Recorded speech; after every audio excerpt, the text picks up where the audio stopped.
Salim said these men were stripped of weapons made in Europe, America, and Israel, including Israeli grenades, night binoculars, and communication systems.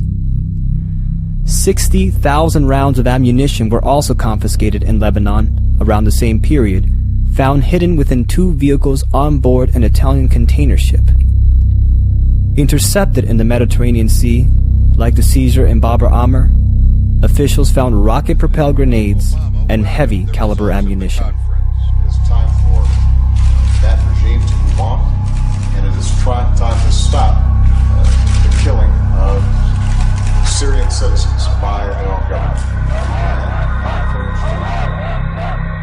Permanent members of the Security Council using their veto when people are being murdered, it is just despicable.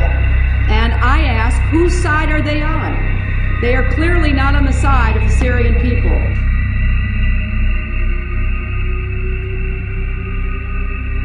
Why has so much attention been given towards the Russians as the purveyors of injustice, when the mounting evidence is clear that our eyes should be focused on Saudi Arabia and understanding why the conflict in Syria has yet to cease? Were the arms confiscated part of the overall Saudi plan, left intentionally unnoticed by the UK and US? Or perhaps was it simply just Saud al-Fazl's duty?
The Rouge-Pack editors discovered through announcements made January 14, 2012, in the heat of the Syrian crisis, that British Prime Minister David Cameron met with King Abdullah of Saudi Arabia in a one-day visit to Riyadh. The British Prime Minister's office in Downing Street disclosed that the purpose of the meeting was to discuss the importance of the United Kingdom-Saudi bilateral relationship, agreeing to strengthen cooperation in a range of areas from that already in existence. They also shared concerns about the situation in Syria. Most telling was revealed by former British ambassador to Saudi Arabia, Sir Alan Munro, who told Sky News, "It is very important that David Cameron takes this opportunity to re-establish the sort of mutual confidence at the top level that his predecessors, ever since Margaret Thatcher, have sustained with Saudi Arabia as an important partner." It was then noted that British defense manufacturer BAE Systems has interest in Saudi Arabia, which at the time of the meeting were working to expand a large Typhoon Eurofighter contract with the Saudis. What was revealed was acknowledgement that the nature of the meeting between Cameron and King Abdullah was to sustain a mutual confidence initiated by former British Prime Minister Margaret Thatcher. Shocked, but composed Thatcher's initiation was with Saudi Prince Bandar bin Sultan in 1985, the Al Yamama deal involving BAE Systems. Bandar, Thatcher, BAE, all tied to a slush fund deal that intersects and directly traces to the financing of two of the hijackers of September 11th, 2001.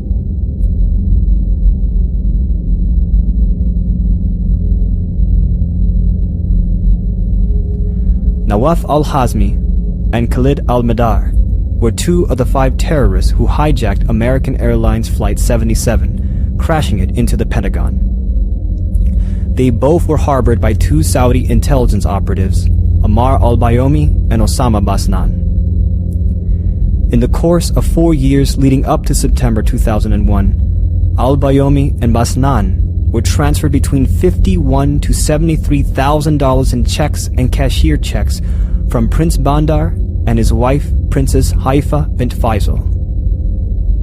Haifa transferred the money to the wife of Osama Basnan, then by procedure, transferred the money to the bank account of Ammar al-Bayoumi, deposited by his wife, Majida Dwight.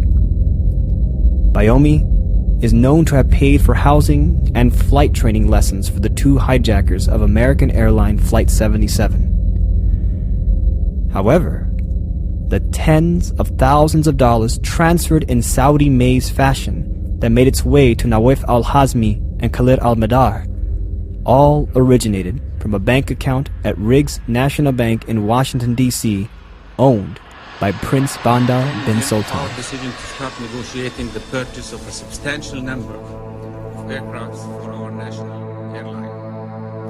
I am also Prince Bandar was greeted by an undesired reality when in 2007, the story had erupted that he, since his arms for oil deal with Margaret Thatcher in 1985, had enjoyed $2 billion in kickbacks and bribes. A deal made between the Saudi prince and the British with a friendly handshake.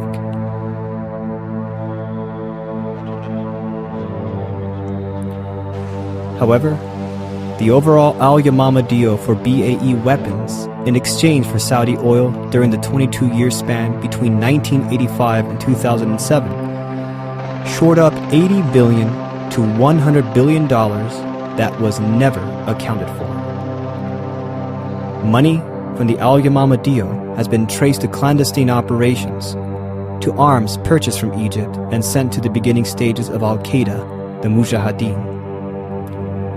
Tens and thousands of dollars were directly given to 2 of the 9/11 hijackers, whose funds originated in the same bank account of Saudi Prince Bandar, who for 22 years received billions of dollars for brokering the Al Yamama BAE for Saudi oil exchange with British Prime Minister Margaret Thatcher.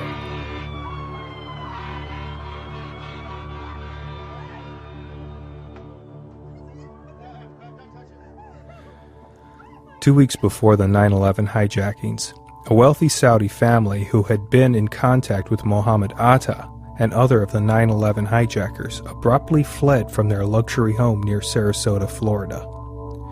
This raises further questions about the Saudi links to the hijackers. The house was owned by Saudi financier Issam Ghazawi and was occupied by his daughter Anud and her husband Abdul Aziz Al-Hiji. Law enforcement agents found records of telephone calls with a number of the 9/11 hijackers, Mohammed Atta included, and security records of the gated community also showed visits by vehicles owned by Atta and another 2B hijacker, Zayed Jarrah.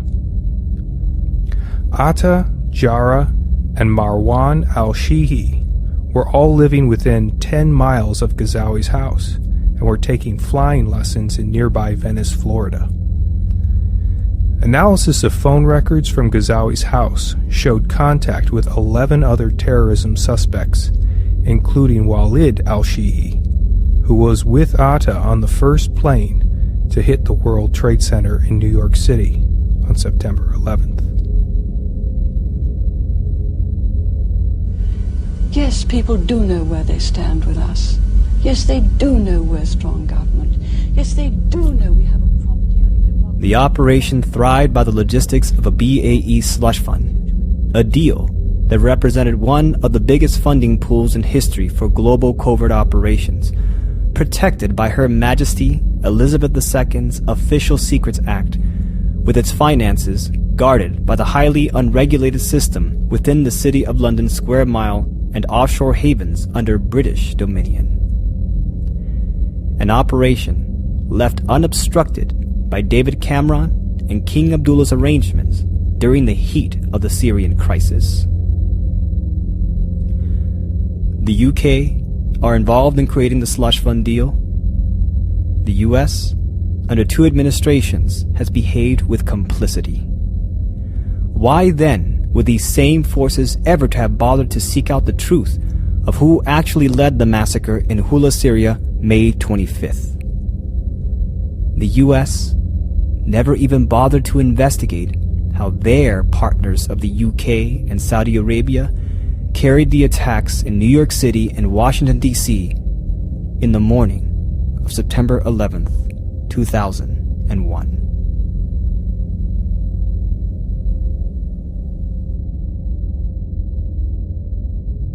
يضم مجموعة من اللصوص السراق الذين ينهبون ثروات سوريا وخيراتها بالحديد والنار. هذا هو النظام الشرير الذي تواجهه الأمة المسلمة داخل سوريا وخارجها، وهو نظام سرطاني خبيث يخنق الأحرار في سوريا ويطاردهم خارجها، ولا علاج معه إلا الاستئصال. ومن حق أهلنا في سوريا ومن حق الأمة كلها أن تستخدم ما تراه من وسائل لاستئصاله. إذا أردنا الحرية فيجب أن نتحرر من هذا النظام، وإذا أردنا العدالة فيجب أن نقتص من هذا النظام، وإذا أردنا الاستقلال فيجب أن نقف في وجه هذا النظام. Президент Российской Федерации Владимир Владимирович Путин.